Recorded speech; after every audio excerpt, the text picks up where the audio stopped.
The Fusion Reactor Cloud has access to both live and historic data. Live data is retrieved through a tunnel connecting the running instance and the cloud. When using the live data, you will see that the time picker is unavailable, and you can view the current time only.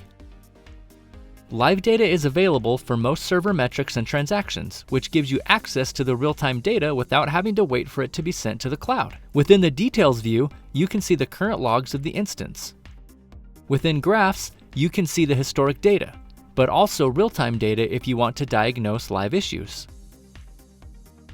Within the Transactions view, you can view the currently running and recently completed requests live on the running instance. This allows you to view in real time what is running, rather than the slow and error transactions available historically. The power of the live mode comes from being able to use the deep dive features of FusionReactor, such as a request profiler, thread visualizer, CPU profiler, and the tracing view.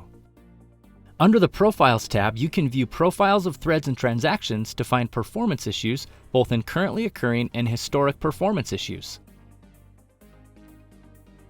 Within the Threads view, you can see an overview of all threads, the CPU sampler, which shows which threads are using the most CPU, the thread visualizer, which shows the threads changing state over time.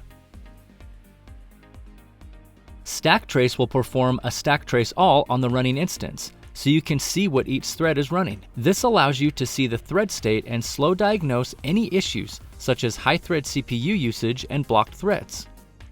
The Tracing view gives you a more in-depth review of transactions tracked by FusionReactor. Here you can view sub-requests linked to a transaction, such as JDBC, HTTP, or Redis requests, profiles for any slow requests, the stack trace and message for any error. Here you can quickly see what transactions are running on your application server and what issues need to be addressed.